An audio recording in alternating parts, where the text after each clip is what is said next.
I never dreamed that I'd love somebody like you. All right, good friends. Welcome back. Tom Kiely here, INN World Report Radio. As promised, one of our exciting, I would say, certainly researchers and writers, dare I say activists. I'm not sure if that applies anymore because our good friend Helen Beniski has joined us, and she's just a phenomenal researcher, great writer. Raconteur, got a great sense of humor as well. And we go to her blog, Helen of desTroy. That ought to tell you a lot right there. Helen, welcome back. Helen Beniski, welcome back to INN World Report Radio. Good to be here, Tom. Boy, your name, Helen of desTroy. I got YouTube on my TV now, so I get to watch all of these documentaries. And I was just watching one of my favorite stories that was read to me as a small child, of course, the Iliad and the Odyssey, and they think they found Troy and Turkey and all this stuff, and it was a momentous thing back then. But boy, talk about desTroy. There's a lot of things that are being destroyed, or at least people are trying to destroy things that have gotten us a far way, and we're going out into a brave new world right now.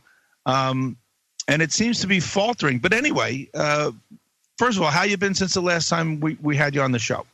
I've been pretty good, just watching the world collapse, watching the American empire go down the drain. Unfortunately, it's taking a lot of other things with it, and it's hard to watch. I feel like I can't do everything, but I would like to save the world, and, there's so much you can do. Well, you got a great name for all of this. The American empire, all empires come and go, so I guess you want a soft land. And to be fair, neither you nor I were around when it was created. Apparently we may be around when it comes in for a landing. Yeah, 5 years max. Okay, all right. Well, be careful, because sometimes these things take a little longer. I mean, ocasio-cortez gives us 12 years before we become extinct, but we'll talk about that, I'm sure, a little bit. Oh, yeah. But a lot of other things are, being destroyed, almost to see if one's nose can be cut off, in spite of the fact that it's on one's face. What's out of all the plethora of these nutty things going on? What are the handful that are top of your list there that you're monitoring? Well, right now I'm just watching incredulously as they try to pull the wool over our eyes with this Venezuela regime change nonsense. I mean, they're trying to sell it through as this humanitarian intervention. They're claiming that the Venezuelans are starving, that they're eating zoo animals and rats and stuff, when that's not happening. I mean, people have gone to Venezuela and said, there's food on the supermarket shelves here. It's funny what they tell us. And actually, just today I read that the Venezuelan minister of something, I forget what exactly, maybe Minister of Interior, complaining that the aid packages that are supposedly being sent over, one, half of them contain weapons for the opposition. Two, the other half contain expired medication and spoiled food. So it's like they're piling up all of this like BS aid at the borders, and then saying that, oh, how dare Maduro not take in our generous aid, when they're taking in aid from basically everybody else who's not trying to overthrow them. And the American packages are just full of like worm-eaten food and this nasty stuff. It's basically adding insult to injury is what they're doing, because they've already basically starved the people with sanctions.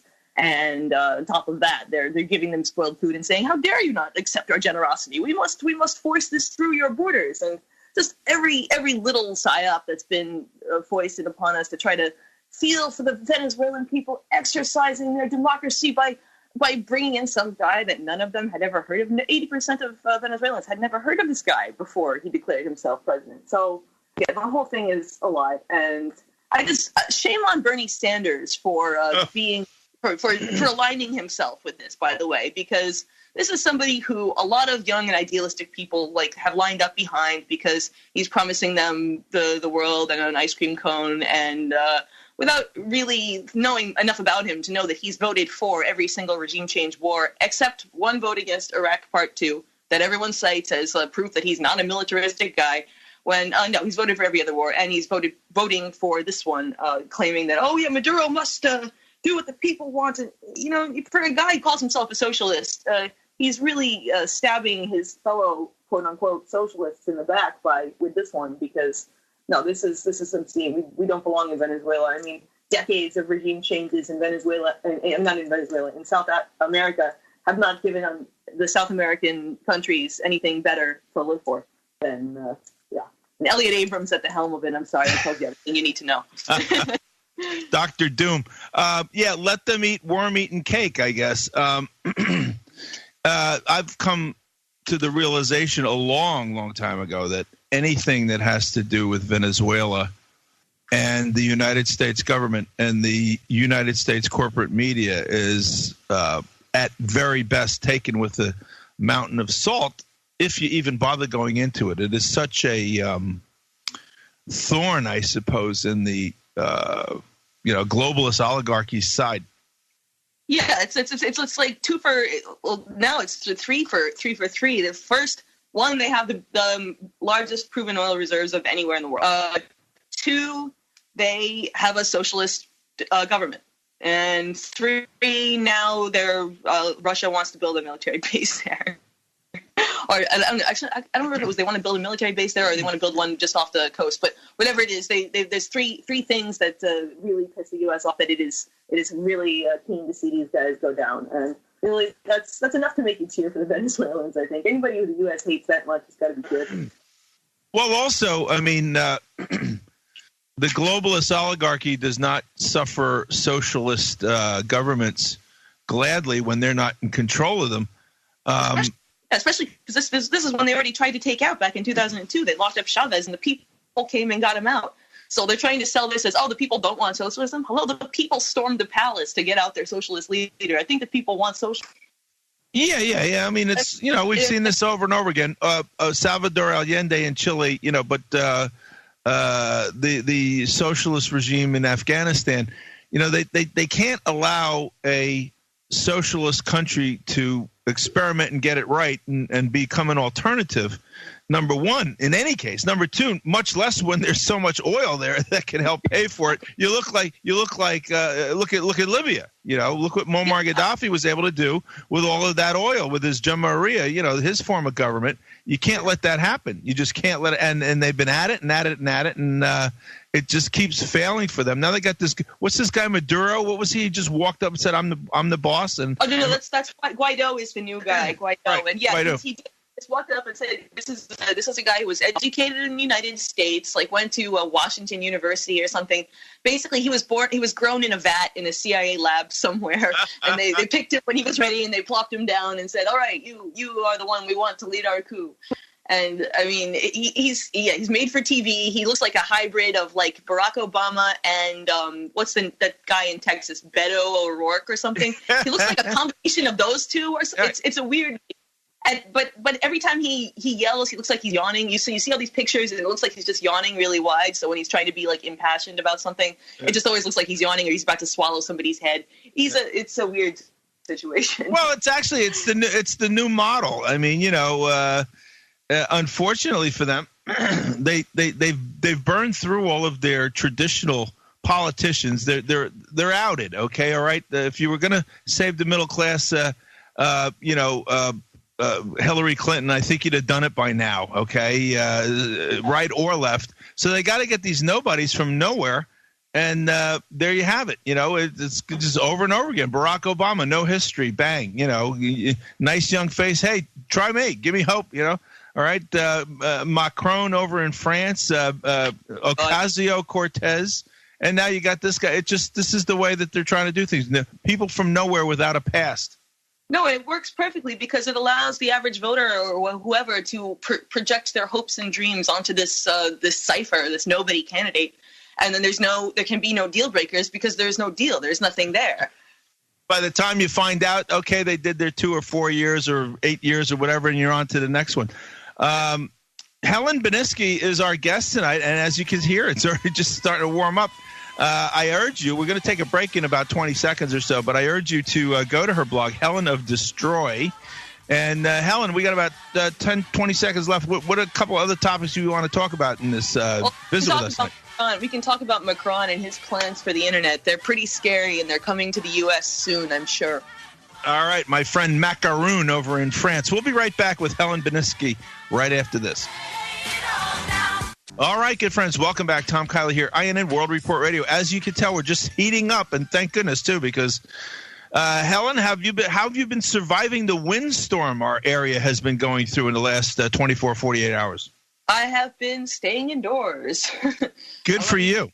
Well, you know what it's like down here where I live on the ocean, and I tell you, we've got signs blowing off of buildings and flag poles bending over, and so I one of my window boxes, I'm an avid gardener, and one of my empty window boxes was blown over my fence and onto the sidewalk. A guy pulled up yesterday in the morning and grabbed it and put it in his trunk. So anyway, crazy. So and speaking of theft, anyway, is there anything else? There's so much to get to. Do you want to say anything else about Venezuela? Why don't you give us your prognostication? We won't hold you to it, but it is very different this time around. You've got Russia there. You've got China there. How do you think it's going to turn out this time? Well, I mean, I really hope that they're able to keep things together. The problem is that when the price of oil was high, Chavez didn't really diversify the economy to make it sustainable for when the price of oil is low. And the sanctions are pretty bad, and the Bank of England won't give them their money back. So Maduro is kind of screwed. Like, the government is very corrupt. There's a lot of problems there. I don't know if they're going to be able to survive. However, I know the military is not going to jump ship and join this random guy who just popped up from nowhere. So I feel like it's going to end up the U.S. is going to send in troops. There's going to be a big mess. Somehow Trump is going to Teflon Trump is going to keep his hands clean. Well, people are going to think he's kept his hands clean, even though it was him who appointed Abrams in the first place. And it's going to be just every Elliott Abrams regime change sort of ends up the same. A whole lot of innocent people dying, and then neoliberal regime rises from the ashes, and U.S. gets all the oil. I really hope I'm wrong. Honestly, I really hope I'm wrong. Well, I'm with you. I hope you're wrong. I don't know. They haven't done it in the past, and they've really wanted to. There's something going on there. Yeah, but the thing is that Maduro is not Chavez. That's I don't think he's quite got what Chavez had, and I don't think anybody is going to storm the castle for him necessarily. Although he does have the military's allegiance, and that's really important because that's what matters over there. Unfortunately, the U.S. has Brazilian military's allegiance, has Colombian military's allegiance. Oh, yeah, that's what they do. They go around the government all the time. They own it. The Egyptian military's allegiance, you name it. Yes. I don't know. We'll see. I hope it turns out well, but too. I hope that they just get sent home with their tails between their legs and they stop trying this crap, because this is some shameful, embarrassing thing to be doing in the 21st century, honestly. Yeah. Well, listen, it's an ongoing situation, so we'll check back in with you on that down the road. There are so many other ongoing situations. We talked briefly before about these, these no-name kind of cool little breakfast club, candidates that come out of nowhere from central casting. Emmanuel Macron in France and, Barack Hussein Obama here in the States. People without a pass. You can't use the politicians with a pass anymore because everyone knows they've just been busy screwing us. So they get these no-names coming up. The latest version is Ocasio-Cortez, who's acting like she's in a rock music video or something. The world's #1 fake socialist. Yay! Yeah, with the Prada. Or I don't know if it's Prada, but she's wearing some fancy clothes. Okay, fine. Did you know that they're making a big issue out of this? I don't believe she's established an office in her home district yet. She has. What? I don't believe she's established an office in her home district yet for her constituents to come and speak with her staff. I don't know if she knows she's supposed to. That's very interesting. I mean, I had heard that she was talking with constituents regarding the whole Amazon thing, and that she at least claims to have had a part in that. I don't know if that's true or not. If it is, then that's one good thing she did, so I can't universally condemn her. But if it isn't, then she's taking credit for somebody else's work. I thought that it was like some local business board guy who had basically, by raising even the slightest objections, chased them away. But I don't know anything about this. When did you hear that she didn't have an office in the? I can look it up while we talk, but it's been an item on a news item on several sites that I go to. But I'll see the latest. She also was having a hard time finding an apartment in Washington or something like that. But I guess she ended up in a luxury high rise or something. Yeah, and she really doesn't quite understand what she's gotten herself into. She thought she was going to be inaugurated into Congress. No, Ocasio, that's what happens to the president. You just get sworn in. She thought she was going to be signing bills. No, Ocasio, that's what the president does. No, you know, this is how we know that she's a fraud, because she went to school at, I think, Boston University for economics and foreign policy. And she doesn't know any of this stuff about the U.S. government? No, she knows this stuff. She's just like doing this giggly ditzy act because it lets her get away with saying things, or I don't really know what it gains her specifically by doing this. But I think it just means that people are being maybe more willing to relate to her, because most of the average person, the average voter, doesn't know all that much about how government works. And the fact that they're learning with her sort of ties them to her in a way. I mean, there were polls going around for a while saying that, like, if she was old enough, people would be willing to vote her for president, which is insane considering how little she's done, 2, how little she knows, 3, what a shrill shrieking fraud she is. I mean, oh my God, this is just. I don't know, the green. Well, it worked with Obama. You know, he wasn't quite as dramatic as she was. I don't think he did a music video imitation. You know, but he came out of nowhere, and he had talked a good game. And what did he do? He walked into the White House and then walked into the Nobel Peace Prize right after that for doing absolutely nothing. That's a dead giveaway right there. Anybody Peace Prize these days is obviously like just fascism on 2 legs. But well, they regret it, by the way. I don't know. I sent the article out. I don't know if you saw it. I saw that. Yeah. Yeah, the Norwegians are regretting having given this guy the Peace Prize for nothing. Why don't they take back Kissinger's next? I mean, come on. Yeah. No, they'll give that thing to anyone. Generally, it's a bad sign if somebody's winning the Nobel Peace Prize. You should stay far away from them. But especially if they haven't done anything peaceful yet, and then they go out and create 5 new wars after they get it.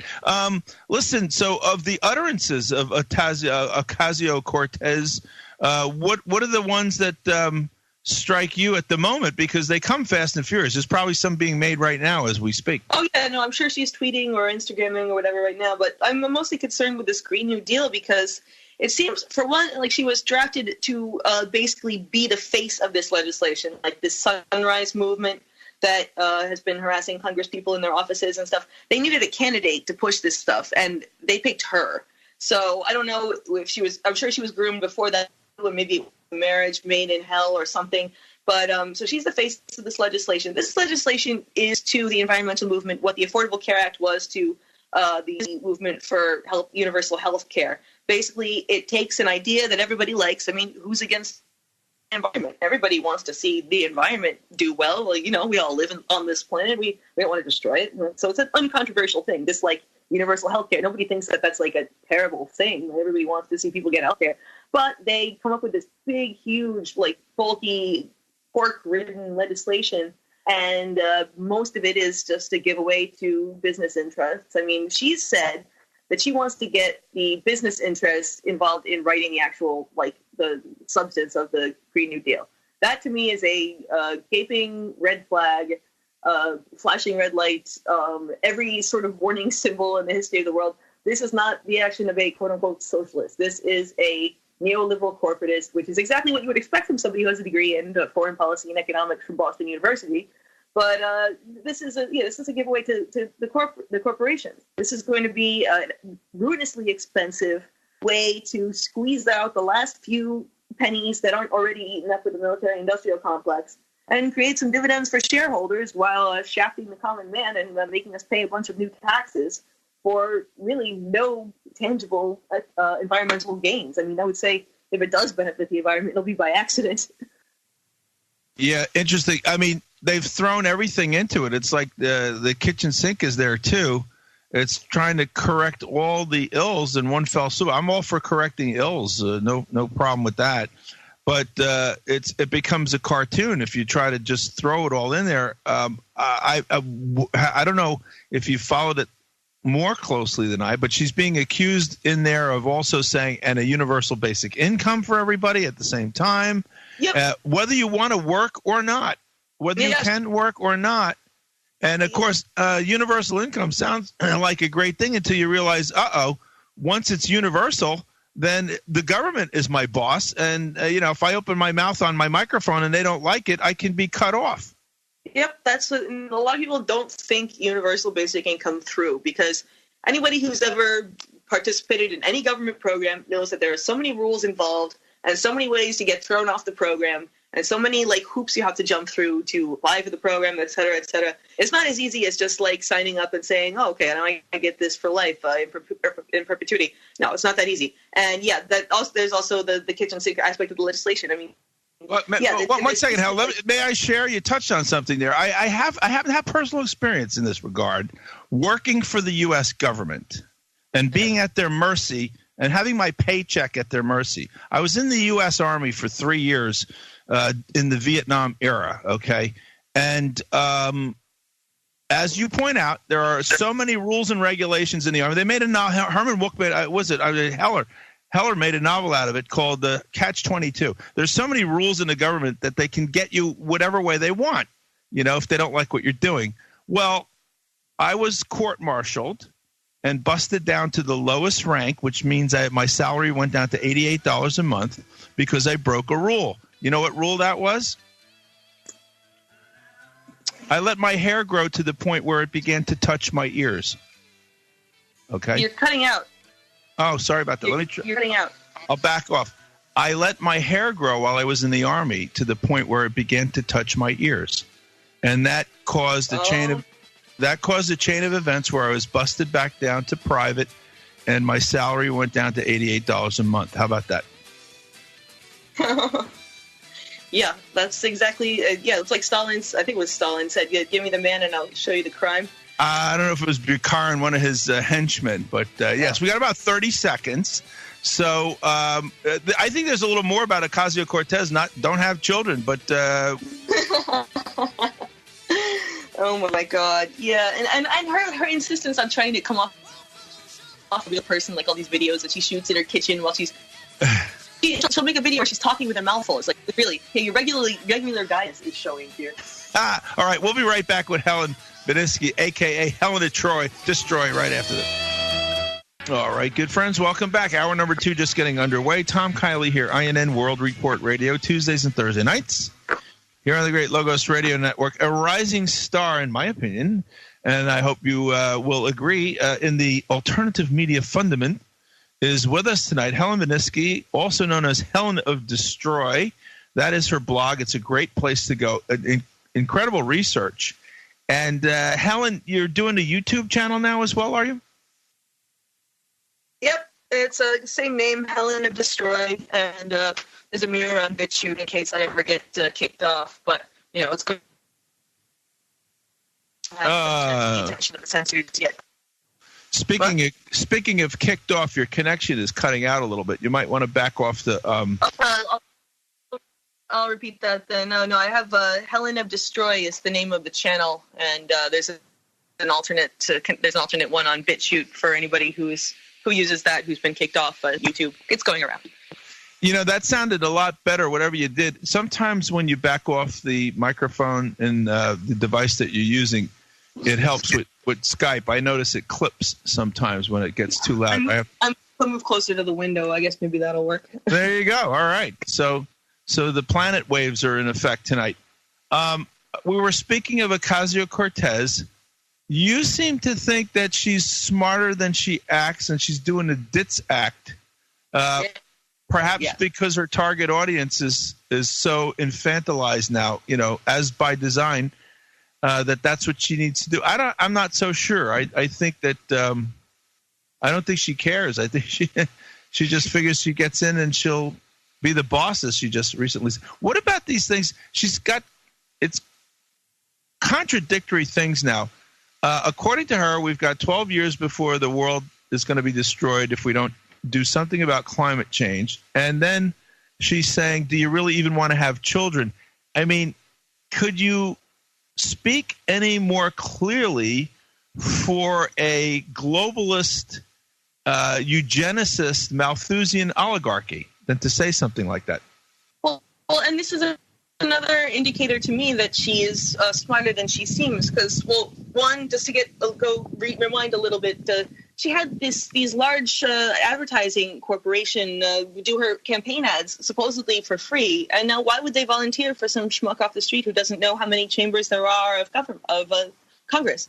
That just doesn't make sense to me. And yeah, the fact that she's parroting these globalist lines about how we can't have kids, and although it is kind of funny, like, oh, should we have children, or wait, the world is going to end in 12 years, or I mean, there should be a millenarian cult with her face on it, basically. Well, and shut up, perish the thought. But what if she has a kid, or can she have a kid now? After saying that, now we know she's capable because she's apologized for being cisgendered normative, which means she considers herself to be heterosexual. And she considers herself to be privileged as a result.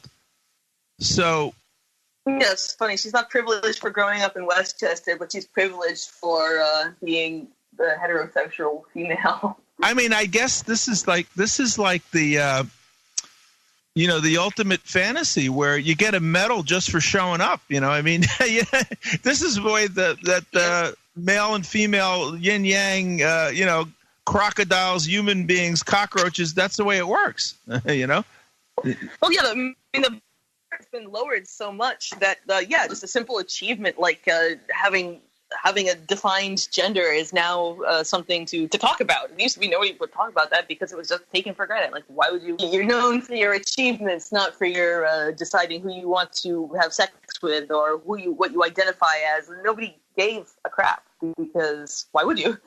But now we have to care about these things because nobody is achieving anything anymore. Well, speaking of which, I don't know, I came across a couple of dark, the articles, I guess, about this dark movement where like abortion, and we could talk about that. I spoke about it earlier before you came on. That's had a 17% swing in the last month alone since the infanticide rules have been, being promulgated and coming out. But transgenderism is stalling out before it reaches the top of the mountain as well. There's a big problem with it, and that is that people who aren't transgender are not interested in being with a transgender person sexually. And that's not just what you would expect from the heterosexual part of humanity, but also with the gay part of humanity. And this is a big problem, and they want to change that now by getting into the heads of children as they're growing up. Well, this has been a known quantity for years. I mean, I talked about this at the Left Forum 2 or 3 years ago.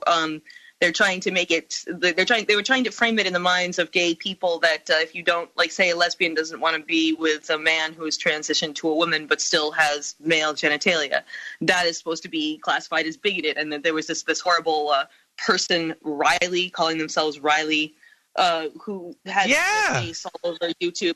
And this has been a problem for years. They've been trying to sell this, which I think is why they've moved on to children. And when you mentioned that topic as something we might want to discuss today, I was surprised that you were talking about it now because this has just been a problem that they've been trying to deal with for years and years, and they can't figure out how to do it because, lesbians like women. That's the whole point. Why are they going to go for a man who says he's a woman?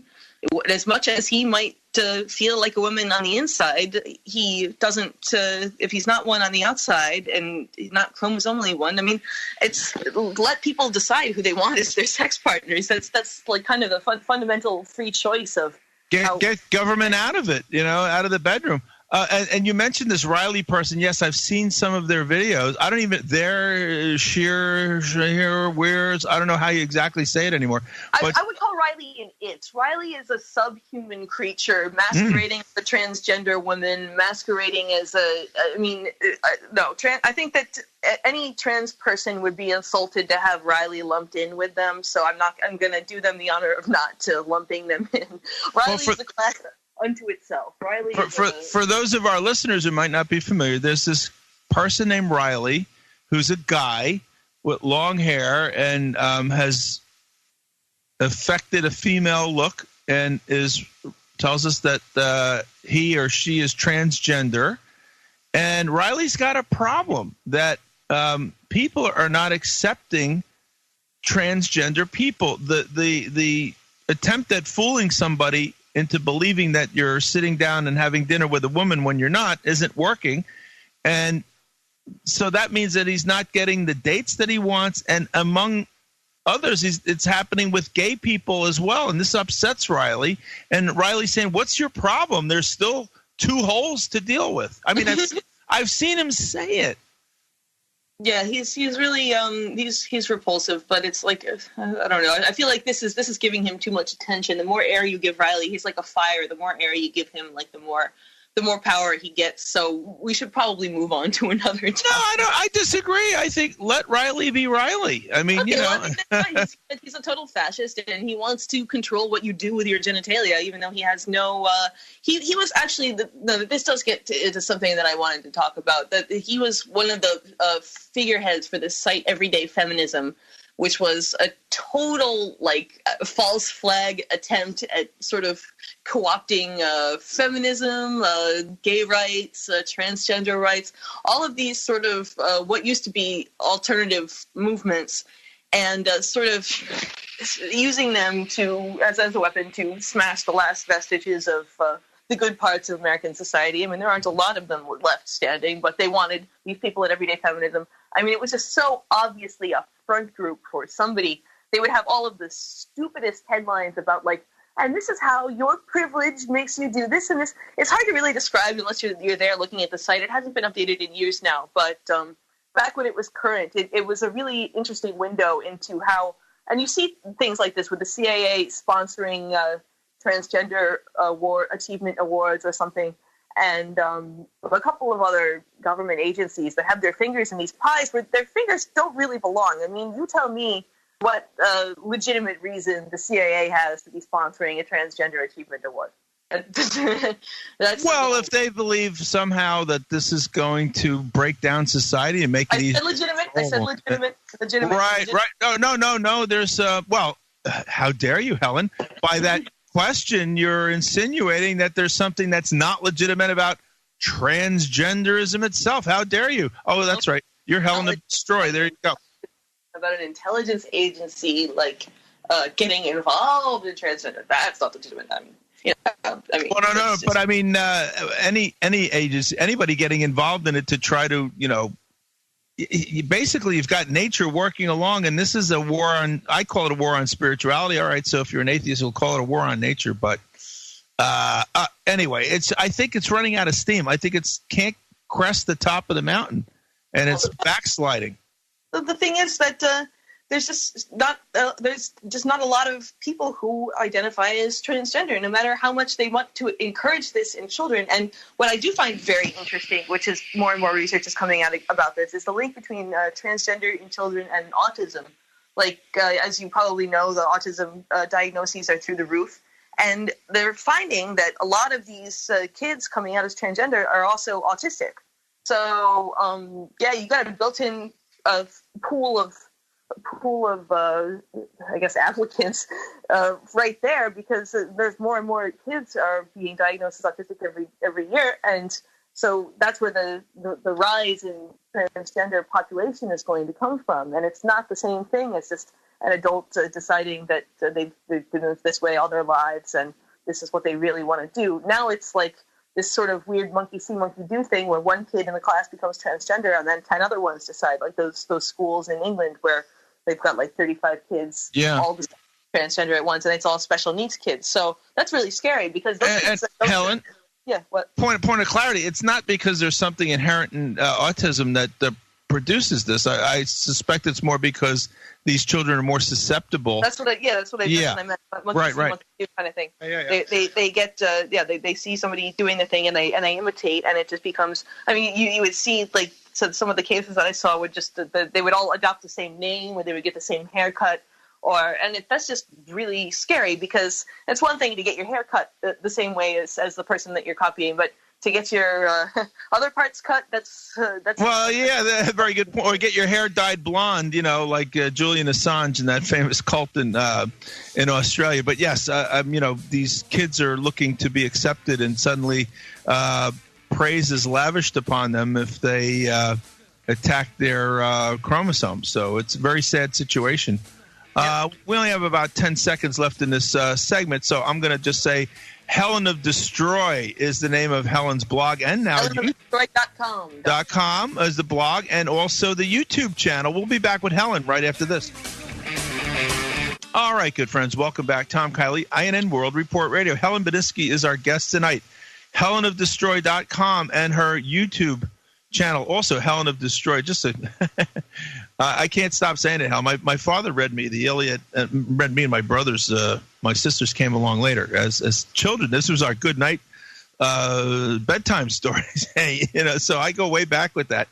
And it very, very clever, by the way. And our guest, Helen, as you can tell, is a great researcher, a very articulate, clever writer.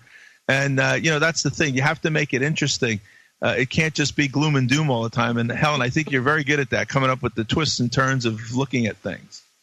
Well, thank you. Yeah, if you can't find humor in these situations, then you just end up despondent, and so you have to be able to laugh at the absurdity of some of this stuff. Well, gallows humor are us. And speaking of which, why don't we shift gears a little bit now to some more gallows humor, the technological innovations that abound these days. And of course, this is nothing new. The printing press caused the same problem for elites. Video caused the same problem for elites. It's harder to control the message. So censorship becomes the way to go. A lot of the globalist oligarchic demands on people are failing, and part of it has to do with the use of social media and alternative media and so forth. So it's about high time we started getting some censorship, don't you think? Oh, yeah, and that's the same thing that Emmanuel Macron in France is proposing. I mean, well, first he decided that, it's, we've had too much of this yellow vest protest movement. We got to get rid of this. This is tanking my presidency. This has got to stop. So first he tried to smear them as though they're anti-Semites. And nobody really bought that because they were just, it's an economic-based protest, but it's also a social-based. I mean, if you look at the list they have 25 demands. These are things that pretty much any working-class person, middle-class,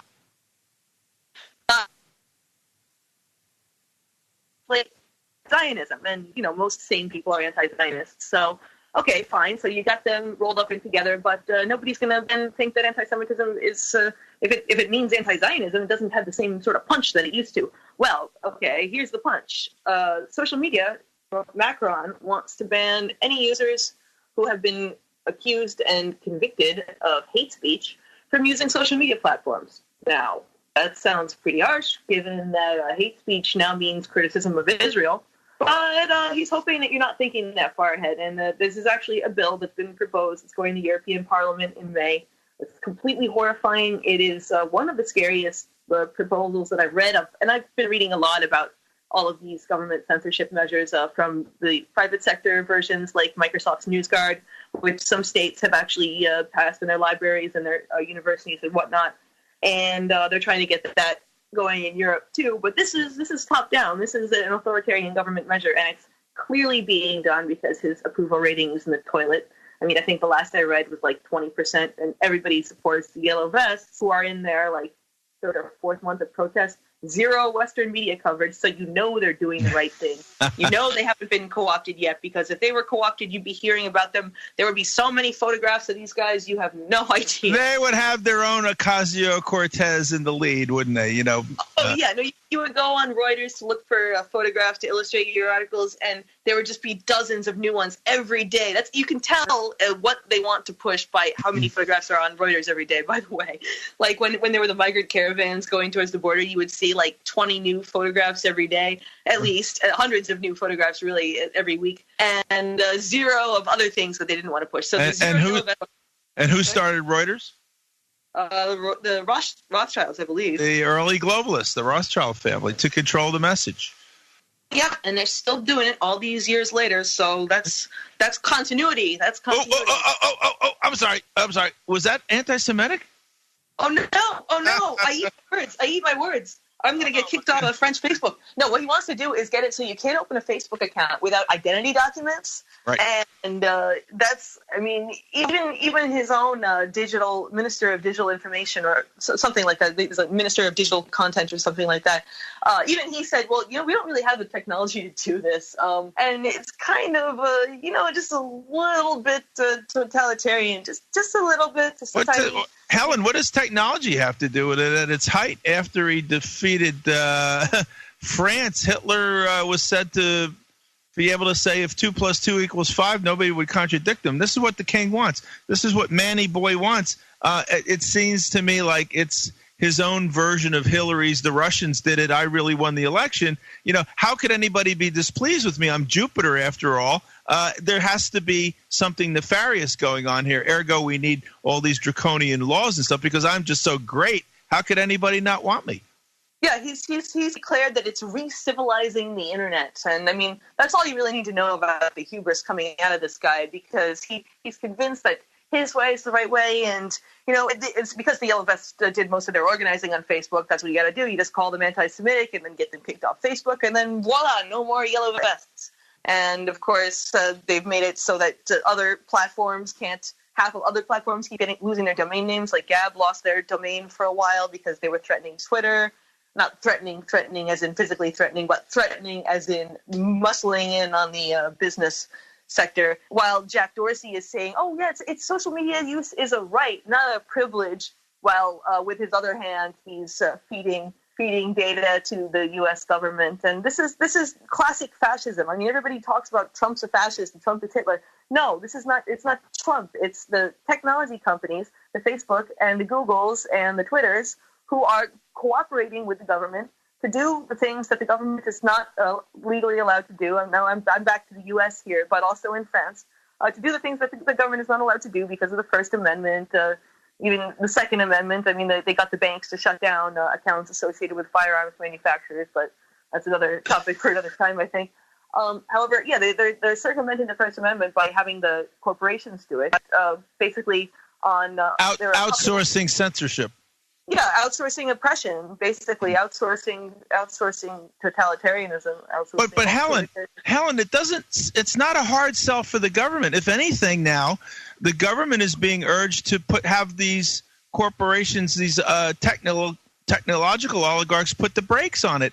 The problem is as is usually the case with technology, it far outpaces the ethical and moral ability of the people who own it to use it. All right. So you've got these kids at Google running Google, this, that, and the other thing. They think it's great.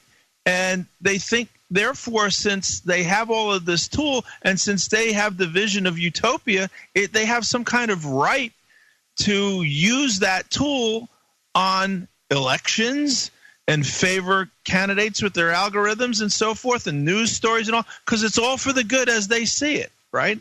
Yeah, they think that they sort of have the line in on what is good and evil, and that they're the good censors. I mean, that was what that memo of Google's that was going around for a while about how they want to play the good censor. And Facebook apparently, just to keep its hands clean, they outsource their content censorship to these like third-party corporations that then get paid 1/10 of the average Facebook employee salary. And these people, because they're looking constantly at the quote-unquote objectionable content that gets sidelined from Facebook all day. I wrote another article about this yesterday for RT, but that basically some of them end up believing the stuff that they're censoring. So you've got people at Facebook, not Facebook, but at Facebook contractors HQ suddenly start talking about 9/11 truth and start talking about, everything in World War II didn't go down quite the way we think it went down. And the other just, topics that they're supposed to be censoring, that they're supposed to be squelching, they end up believing this stuff because they're reading it, which I just think is hilarious. That's funny. Do you have an article on that or something?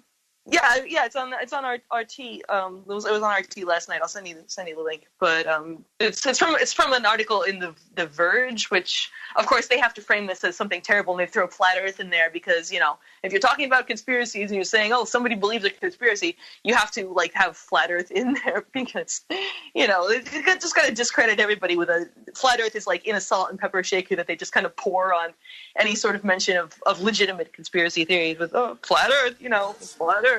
That's funny. I have a great story for you about that, but I don't have time to get into it now. We only got about 20 seconds left of the segment, but I'll tell you when I get back about this. You need a censor to censor. Yep, basically. That's the problem with human censors. They're trying to move from algorithms to humans, but it doesn't work. It happened in East Germany, of which you spoke earlier. I'll tell you about that when we get back. Helen Beniski is with us. We'll be right back just after this. Larger than life and twice as ugly.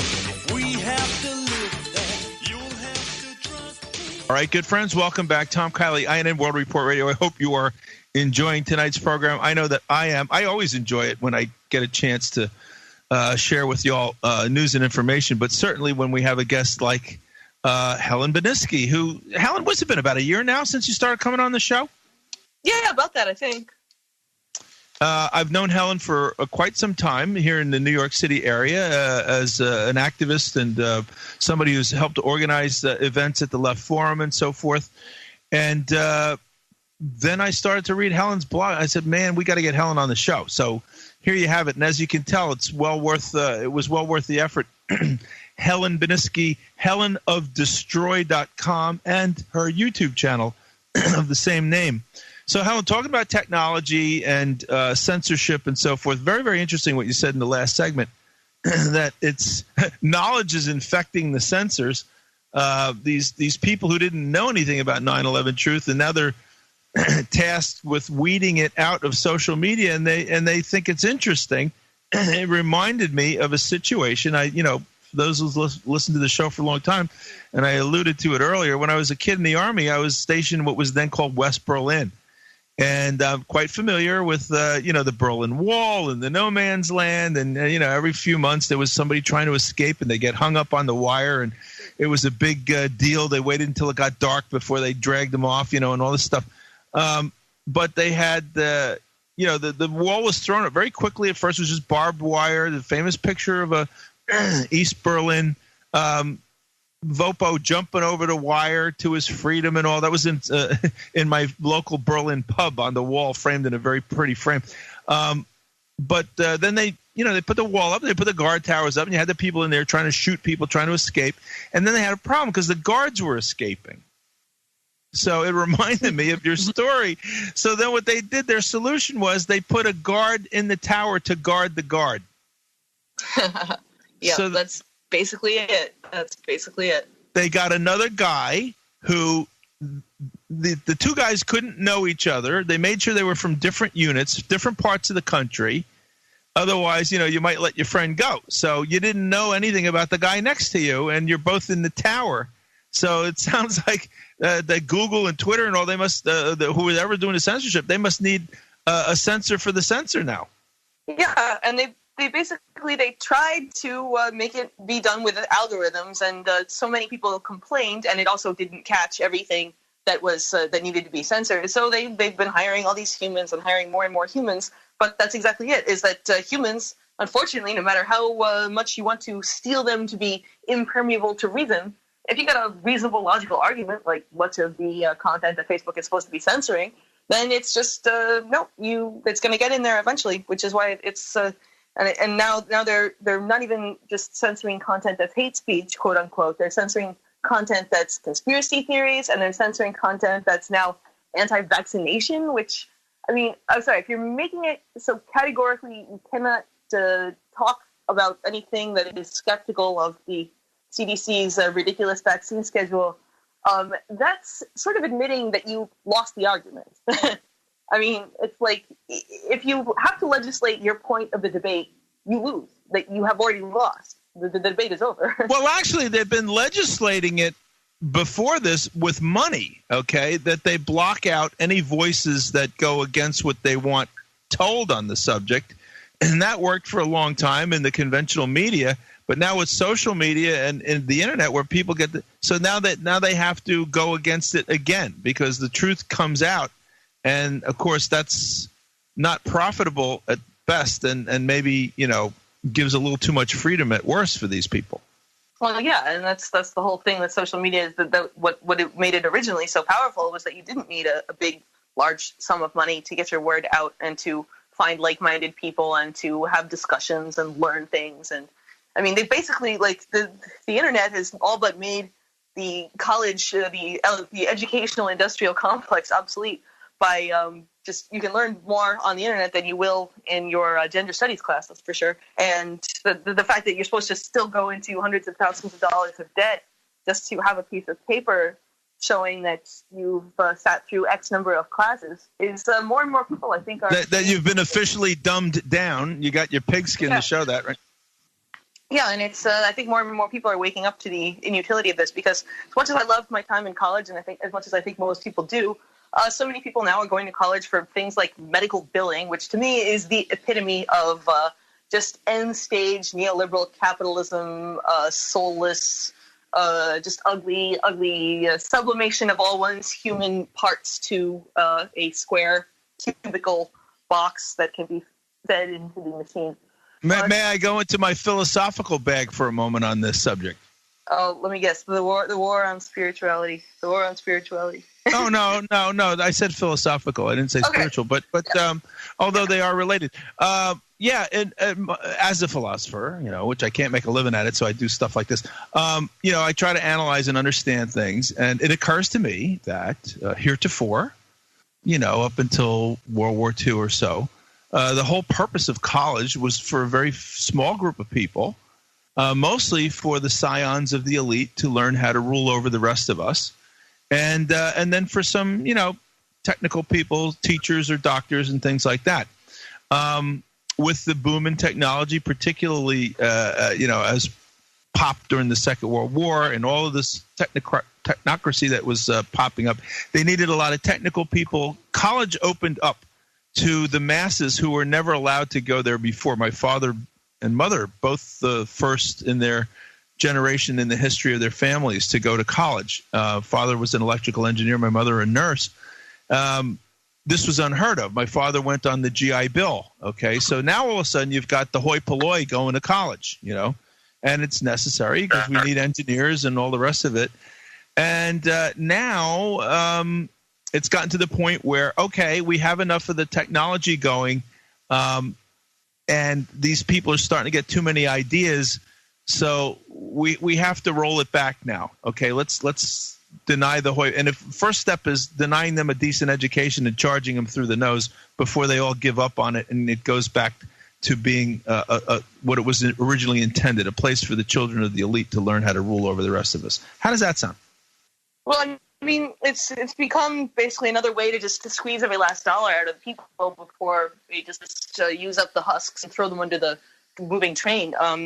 I mean, I think you were the one who sent me the article that said that the student debt has now eclipsed all other forms of debt as being the largest source of at least what my generation owes to the lenders. So I'm saying, before you even get a chance to save for a car or a house. Yeah. Yep. You've already dug yourself into such a deep hole that you'll never get out. And that's another thing that's very telling, is that it used to be you would see these surveys saying that millennials think that, even though their situation was really bad, and they knew that their situation was really bad now, they all had this optimistic thing that, I will eventually become rich, or I will eventually become successful. And it was always like most of the millennials thought this way. But now you see more and more that a smaller and smaller portion of millennials actually think this way. And the last survey I saw, I think 3/4 of millennials either didn't know when they would be able to pay off their debts or believed they would never be able to pay off their debts. And these are not people who are old and despairing of ever changing their station in life. These are people who are in their early 30s, late 20s, who really have a large portion of their lives ahead of them, but who know that they're not going to be able to pay off their debts because there's just too many of them. And there's just no way. I mean, there are jobs. I mean, although the unemployment numbers are hopelessly cooked, there's no way that we're at, what does Trump say, like 3% unemployment or something silly like that. We're definitely not at that number, whatever number that they're saying we are at. We are not like 20%, but it's the jobs are not good paying ones, and it's just the same thing why I have a problem with people who say that we shouldn't have chased Amazon out of New York. Well, yes, there were jobs, but they were jobs where people were pee in bottles because they don't have time to go to the bathroom without getting reprimanded and or fired. But that's a little off topic. Wait a minute. I don't think that the Amazon campus in Long Island City was going to be a warehouse situation. That's what happened. And I know, as a good friend of mine lives 3 or 4 houses away that's working for them in Edison, New Jersey right now, where there is that situation. I thought this was more the technology side, where the jobs were much more higher paying, and they had a lot of bathrooms. I don't know the details of the thing. I thought it was a warehouse. I thought it was some sort of. No, it's a headquarters. It's a headquarters campus that they wanted to build in Long Island City, where I worked for many years. By the way, I know the area. I used to go there for lunch. I think it's true. That's all evil what you're saying, but the jobs were high-paying jobs, and I agree too that you're not paying taxes. However, the $3 billion that Cortez was complaining about was going to be coming out of their future tax revenue of $28 billion. They just wanted to knock it down to 25. But listen, there's only a few moments left. Helen Beniski is our guest. We're going to be back for the final segment with her. Please go to her website, helenbeniski.com. I'm going to say Helen. All right, good friends, welcome back. Last segment of tonight's show. Helen Beniski, our guest. HelenofDesTroy.com for the blog, and also on YouTube, the channel. While it lasts, Helen, you said you had another venue for your videos? Oh yeah, BitChute, BITCHUTE.com. The channel on that is just Helen of DesTroy as well. That's where it's a what do you call it? The same idea as BitTorrent. So basically, the information comes from other users, so it's decentralized. It doesn't get taken down like YouTube does. It's where everybody's going to end up by the time YouTube further censors everybody into oblivion. Till they figure out how to circumvent that as well. But in the meantime, listen, we got one more segment. I wanted to touch on this hate crime, phony hate crime situation. I consider a phony hate crime where you are impugning a race of people or a political group of people where you've made basically an informational false flag attack against them. I consider that itself to be a hate crime. It should be. It should carry the same kind of extra penalties that they slap on hate crimes. I mean, it's only fair. You tried to railroad somebody else into this, or you tried to basically just waste a lot of people's time and inflame racial, and you should be punished for that. It's not a simple making a false report, which I think is what Jussie Smollett was arrested for, if I recall correctly. I stopped following that case when I was vindicated as everybody. I think a lot of people knew that was a false. Yeah, I think a lot of people knew that was fake, and then they just didn't say anything because they didn't want to be. What if I'm wrong? Well, they didn't want to go against the political correctness. Yeah, I think a lot of people were afraid of coming off as racially insensitive, but it was just so obviously wrong. I mean, come on. You think the dude sat there with a noose around his neck for 45 minutes? No. And what is it? The guy's a multimillionaire, and he's going to Subway in the middle of the night for a sandwich. Yeah, he's a multimillionaire, and he's claiming he's not making enough money per show. And that is his reason. No, there's more of a story there, and I'm hoping that it comes out. I really hope that he decides to rat out whoever actually put him up to it instead of taking the fall. But we shall see, I suppose. Yeah, and the idea that these two guys recognized him in the middle of the coldest night of the year, when he would have been bundled up with like 500 layers of whatever jackets, and recognized him in the middle of the snow and the cold, and recognized him, and then shouted this like Trump slogan. I mean, whenever somebody shouts a Trump slogan, you know you're dealing with a fake hate crime. Can we just that's a categorical rule. So these guys were staked out in the freezing cold, presumably for weeks, waiting for the opportunity to come along where he'd get hungry in the middle of the night, and he'd come out, and there they were. Bang. Yep, and they just happen to have a rope in their pocket and a bottle of bleach, because I know I carry those with me every time I go out for a walk in the morning. Well, clearly they were just coming from the Trump fascist rally that must happen every night at 3 o'clock in the morning there or whatever, down the street, and they just happened to cross paths, right? Oh yeah, the local KKK anonymous meeting. I know all about those. They have them on every corner in Chicago, basically. Isn't it interesting how they've got the sleight of hand? Of course, totalitarianism is something to be concerned about. But they've invested, the History Channel, everybody else, Hitler, the Hitler Channel. It's only the totalitarianism of the right that everybody thinks is real. And, the conservatives, bless their heart, during John Birch and McCarthy tried to point it out on the left. But everyone's been so deluded, misdirection, looking to the right for anti-fa, that here is the totalitarianism of the left, practically gotten us by the throat by now. Yeah, and it's it's the right's fault for focusing on the wrong things. I mean, you had all of this religious strand all bundled up in it. So they went after anything that was remotely resembling sexuality and basically turned off a whole generation of people to the notion that there could be anything remotely of value in the right wing. And now I'm not saying that I identify with the right wing. However, what the left is doing right now is worse than, I would say, what the conservative right was doing in the 90s and 80s with this whole religious thing. Because at least, the Christian right, as repulsive as they were, at least they could coexist with other groups. They didn't feel the need to sort of knock down everybody, silence everybody. I mean, yeah, they didn't approve, and they wanted to slap warning labels on everything. But there wasn't quite this drive to stamp it out of existence. I mean, maybe there was, and I'm just remembering it incorrectly because I wasn't there for most of this. I'm just reading about it secondhand. I wasn't alive. But that's the point, isn't it? That's the point. Yeah. Isn't that the point, that the victimization of people is relying on all kinds of news and information about stuff that happened before you were alive, and this is as if it's still going on today.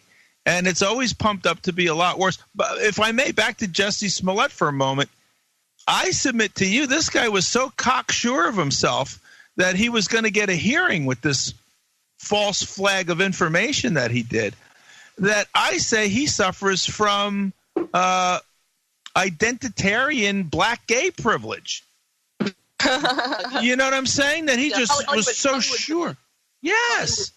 Well, no, he's got identity politics bingo, too. He's a black, gay, Jewish. There's one other thing. There's two. The black, gay, Jewish something.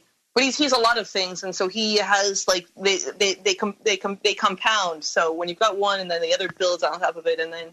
Talk about intersectionality. There's about 10 stoplights in that intersection, I'll tell you that. Plus, he's been acting since he was 4, so he's had people paying attention to his every utterance and never had to have his own identity because he's always playing someone else. So that really, to me, is a recipe for disaster. Yeah, well, the manipulation of children, you get these terrible adults, no question about it. And Joe Calhoun, our good friend, was on last week with me.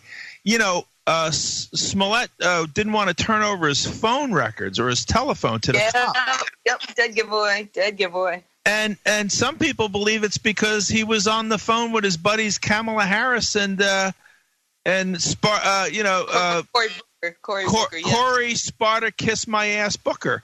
I call him Gory Booger.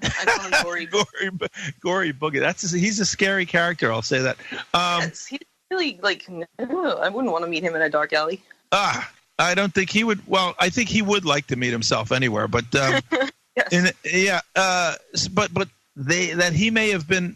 Some people, the conspiracy theorists, are saying that he was on the phone with them before it even happened, priming the pump, or maybe right afterwards. But certainly, I don't know if he was on the phone with them specifically, but being on the phone with somebody, an affiliate of theirs, yes, I would not be surprised because there's no way that he came up with this by himself.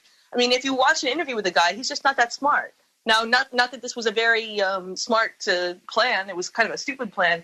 But it was a stupid plan that I don't think even that he would have come up with. He's too used to reading other people's scripts. He's an actor. He's been one all his life. He doesn't have original thoughts. At least, I mean, unless I've got him entirely wrong. But from what I've seen of interviews with him, he doesn't seem to have the ability to come up with a plan like this by himself. Well, he's a bad writer, no question, if that was his plan. I mean, good actor, though. I mean, this is an actor after all, or an actress is involved in selling a lie.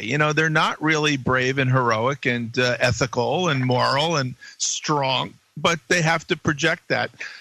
And they do a good job if they're good. And unfortunately, the public, here's one of my ego tests, all right?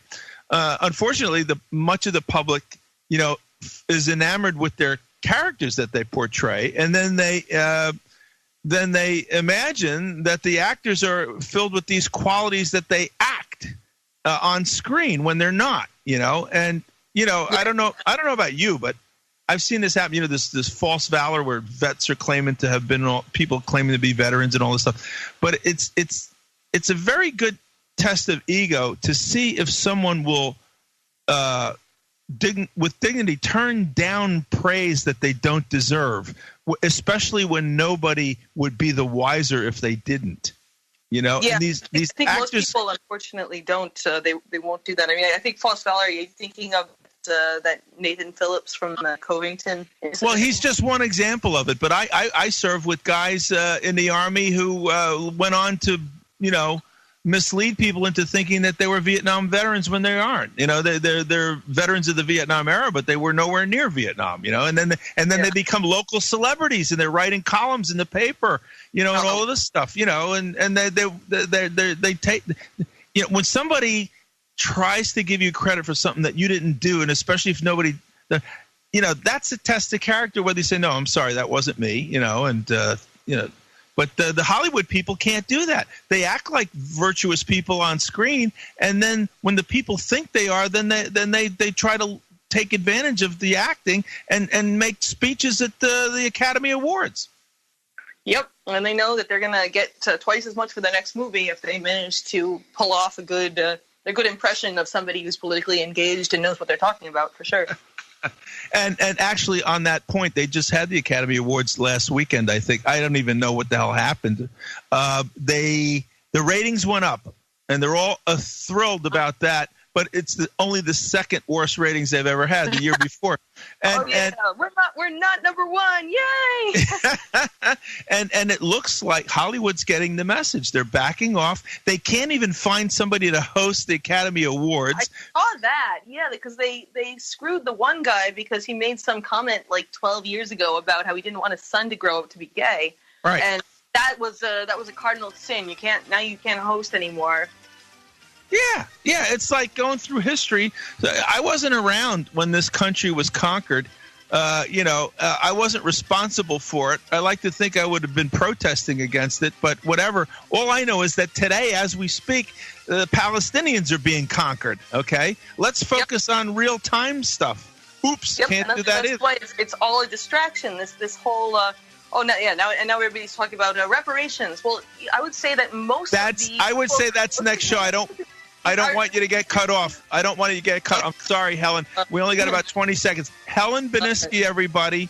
HelenofDesTroy.com for the blog, and Helen of DesTroy on YouTube and BitChute as well. How's that?